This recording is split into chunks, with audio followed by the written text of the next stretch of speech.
When I make art, I want to project a sense of joy and freedom. It's just a wonderful thing. A memorial to my sister. I just wish she was here to see it. I'm Lakwena Maciver, I'm an artist. We're here in my studio in East London. My artwork lives in a lot of different places. I make work on a really large scale, often in public spaces. I also make work in my studio that shows in galleries, museums, and then I also collaborate with brands. My work tends to be really colourful. I often use messages that I want to share. It's very much about speaking hope and life into spaces or places. This is the latest series of paintings that I've been working on. It's really fun to work on these. I paint responding to what's already on the box. There's so much depth to the project. I guess because the boxes themselves, they carry food, they carry memories, really. All of the boxes are sourced from Ridley Road Market, which is beneath my studio. I draw a lot of inspiration from the market. It's very local, but at the same time, it's like global because these things have been sent from all over the world. Mama's Choice, which I find really interesting because I'm thinking about motherhood and how mothers carry things and the boxes carry things. There's loads of themes that I pull out from the boxes, but home is a really big one. It's nice to think about connection, family coming together.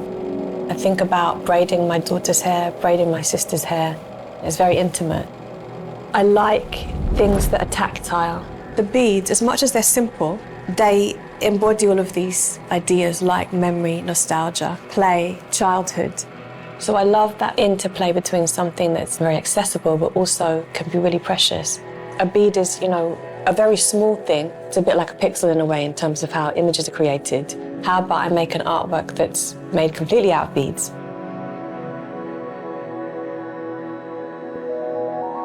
So one of my most recent projects is a collaboration with Apple, where I've been invited to create a Christmas tree artwork that's going to be projected on Battersea Power Station. It was a really interesting commission, firstly because it was a projection as opposed to a painting. So the idea of using light to cover a whole wall was quite interesting to me and quite intriguing. But I wanted something that felt like it was rooted in reality and rooted in real memories, I get a warm feeling when I think about the Christmas lights that I remember as a child, and they were multicoloured. I guess it's kind of a tropical Christmas tree. It's very warm. It doesn't feel frosty. I have got flowers, I've got hearts, bows, bananas. I liked the idea of building a Christmas tree out of these different shapes. Often it's a very small minority of people who have the privilege of having their artwork on this large scale. What's lovely about this project is there's been a competition, and the winners of that competition have been selected to have their artworks projected onto the power station as well. I've always found that art is a really helpful way for me to process challenges. I think it's like a coping mechanism. My work has always been a way of bringing joy into pain. I think it's like that for a lot of people.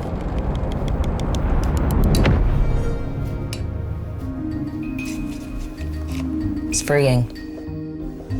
I could be painting for hours and not actually realise. It just helps. I suffer with severe rheumatoid arthritis, and that affects my energy levels and pain levels. Art is, in a sense, a type of freedom for me. So I could be trapped mentally and physically, but being creative, there's no bounds. It kind of switches my mind off, which is good because it's very noisy a lot of the time.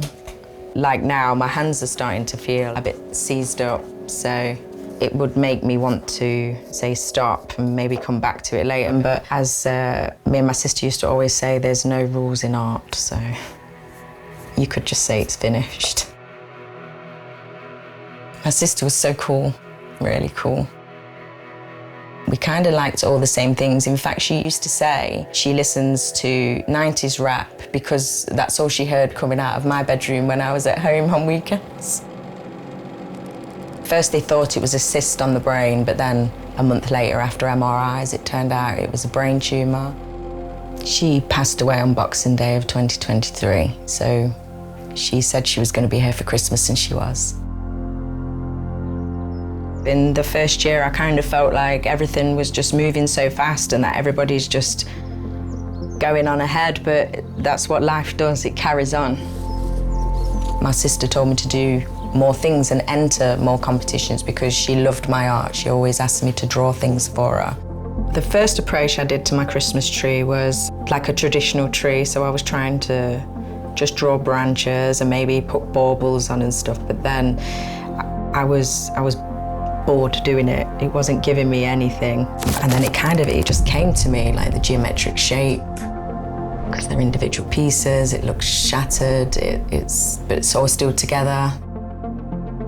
I wanted it to kind of represent our grief as sisters and a family. And then I thought about colour. Blue was my sister Georgina's favourite. It was just obvious that I was going to add a blue star for Georgina. And the one wasn't bright enough, so I went with the two. I can't wait to see it. I really can't. I'm a real believer in the idea that art should be something that is accessible to all, not just for a very niche group of people. There's something really democratic about that. I love Battersea Power Station. I love that it was this place of productivity, that it brought power to the city. And to have artwork projected onto it is a really lovely way of repurposing it. Samantha, nice to meet you. This is so exciting, isn't it? I've seen yours, it's beautiful. Thank you. It's going to look so amazing. Thank you so much. It's such a great space, isn't it? It's huge. I didn't expect it to be this big. I know, No. I know. Ooh, wow. This is massive.